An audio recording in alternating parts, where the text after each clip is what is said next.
years. How old are you? You're 20.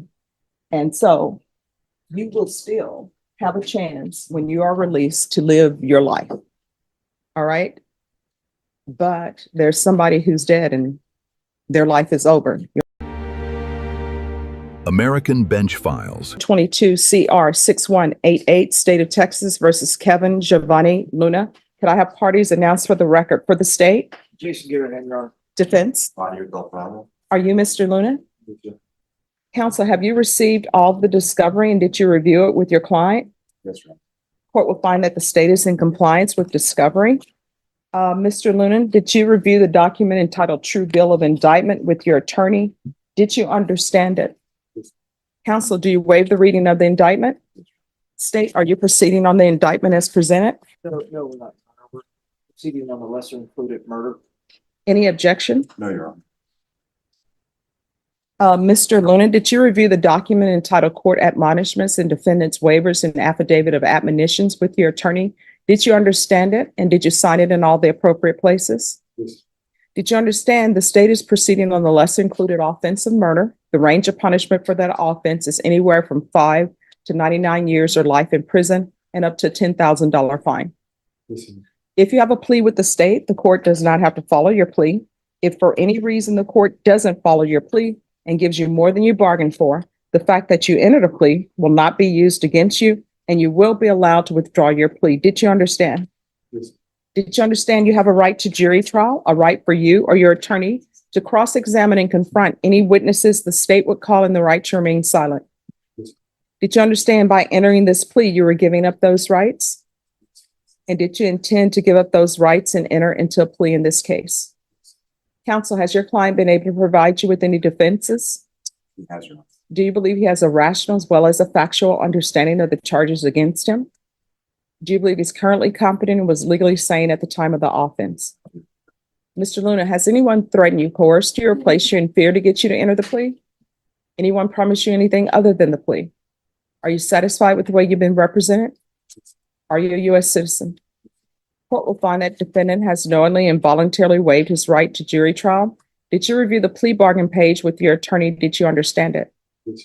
According to the plea, the state is proceeding on the lesser included offense of murder. Punishment is to be assessed at 40 years in the prison. There's an affirmative finding of deadly weapon. There are no applications, and they're taking in consideration 2023 CR 1287. Did you understand that to be the plea? Yes. Defense? Yes, Your Honor. State. It is, Your Honor. Did you review the waiver of appeal paragraph with your attorney? Did you understand it? Did you sign it in both places? Did you understand by signing that you're waiving your right to appeal? The only items that can be appealed are written pretrial motions that have been filed, heard, and ruled upon by the court. Did you understand? Yes. Counsel, are there any such motions? There have been motions filed that have not been ruled upon. Then to the offense of murder, how do you plead? Guilty, not guilty, or no contest? State any evidence. Yes, Your Honor. State exhibit number 1 with all of its attachments, Your Honor. Any objection? No objections. Defense, any evidence? Your Honor, we offered defense exhibit number 1, a 25-page report from Dr. John Fabian. We've shown it to Mr. Garahan. He has no objections. The conclusion of Dr. Fabian's report states that Mr. Luna has a I'll get to that. Okay. So I just want to Okay. read to see for sufficiency. So there's no objection to defense exhibit number 1? That is correct. No objection. All right. Then the court will accept into evidence states exhibits 1 and attachments and defense exhibit 1. The court will find that defendant has, I'm so sorry. Mr. Luna, did you review the waiver and consent to stipulation of testimony and stipulations with your attorney? Yes. Did you understand it? Did you sign it in all the appropriate places? All right, the court will find that defendant has knowingly and voluntarily waived and consented to stipulation of testimony and stipulations. Court will accept into evidence states exhibits 1 and attachments and defense exhibit 1, and the court will review the same.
All right, after reviewing states exhibits 1 and attachments, the court will find there's sufficient evidence to find you guilty, and the court will find you guilty.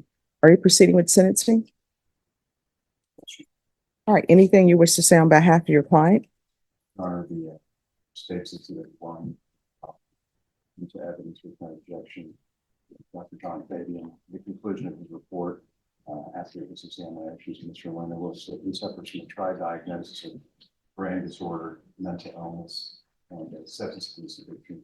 And his recommendation is to be placed in the therapeutic unit of TDC. And we would ask the court if the court could include that in the file, and if the court could make a recommendation to the therapeutic unit. All right, is there anything you wish to say, Mr. Luna?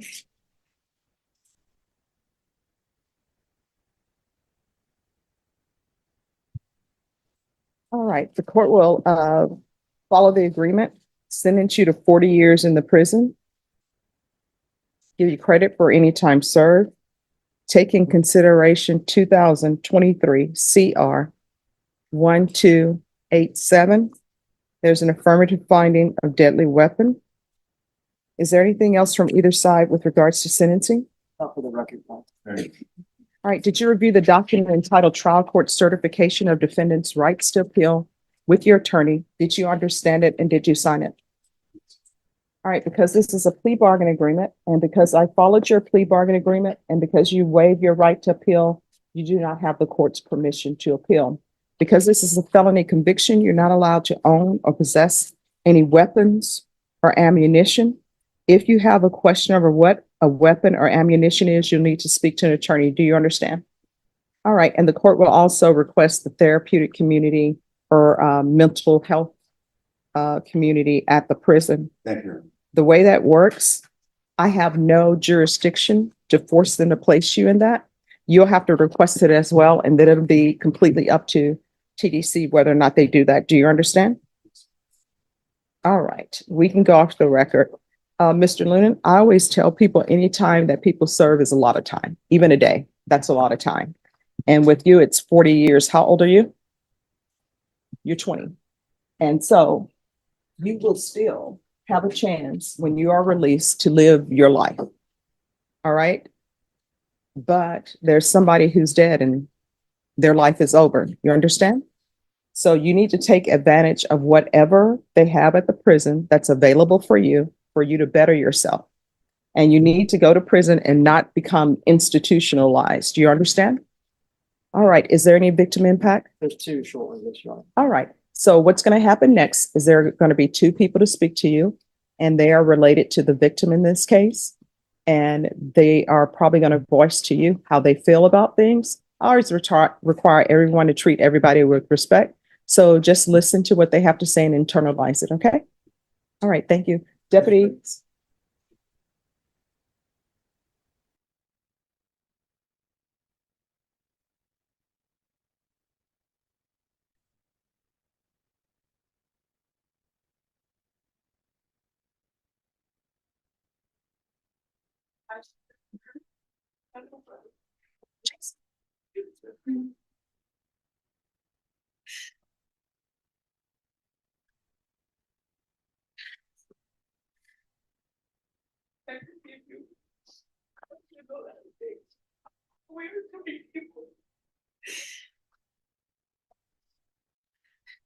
I really want you to better your life.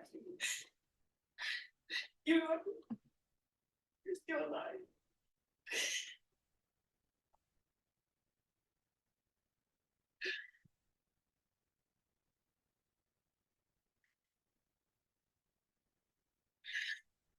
Start making good choices. You really said something important for us. Very important. I took care of that kid alone.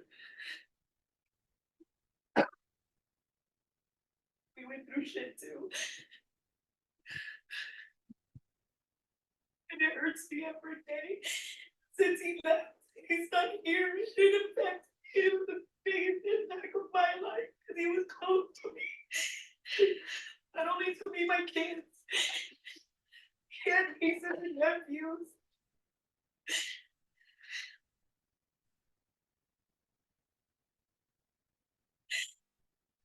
He literally, I'm a single mom and he was always there with me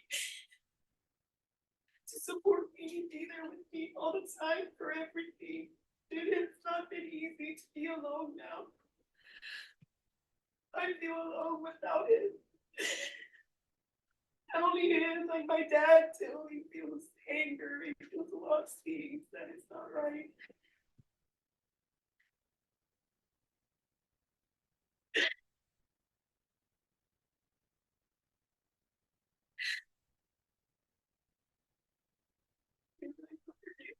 What will be doing better for your life? Good luck.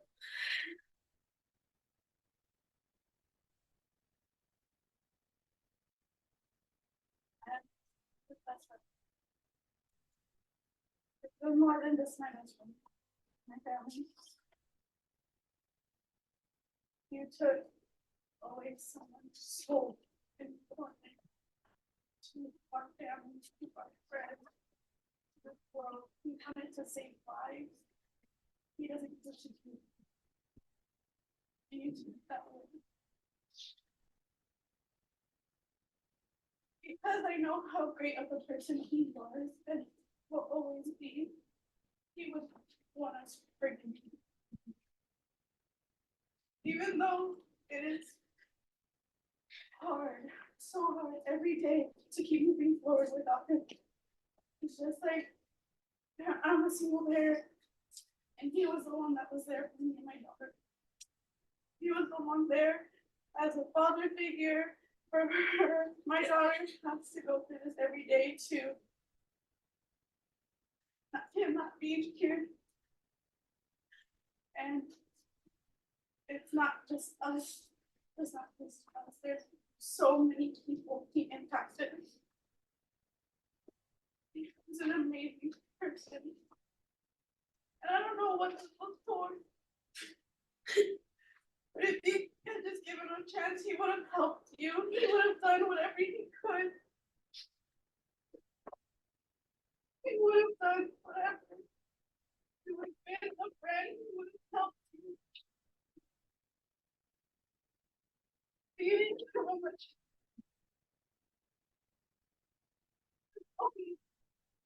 All he ever wanted to do was help people. And I hope this lives with you, and I hope it's a reason for you to change. You get a life. You get a life after this. It's a song. I hope you do what's right. I hope you get your life together. I hope this is a learning lesson for you. Because you're not just impacting us. You're impacting your own family. You're impacting everybody. And I really hope this is a learning lesson. The situation surrounding Judge Stephanie Boyd of San Antonio's 187th District Court shows just how messy things can get when the traditional legal world collides with the internet age. Known for live streaming her courtroom on YouTube, Judge Boyd built a massive online following. But in June 2026, the Texas Commission on Judicial Conduct stepped in, issuing a formal public warning after concluding her online presence had crossed serious ethical lines. The commission found that Judge Boyd's digital hobby had begun to compromise her role as an impartial arbiter. She didn't just broadcast hearings, she actively engaged with her live chat and even hosted a personal book club on the channel, where viewers openly gossiped about ongoing cases. The reprimand also highlighted moments where the stress or high stakes of the courtroom seemed to get the better of her. In one 2023 plea hearing, she bypassed standard procedure to push for a heavy 20-year sentence. In another incident, she told the court reporter to stop typing but left the live stream running, launching into harsh, disparaging remarks toward a defendant about the realities of prison life. While this permanent warning is a sharp reality check, Judge Boyd will finish out her term on the bench through the end of 2026.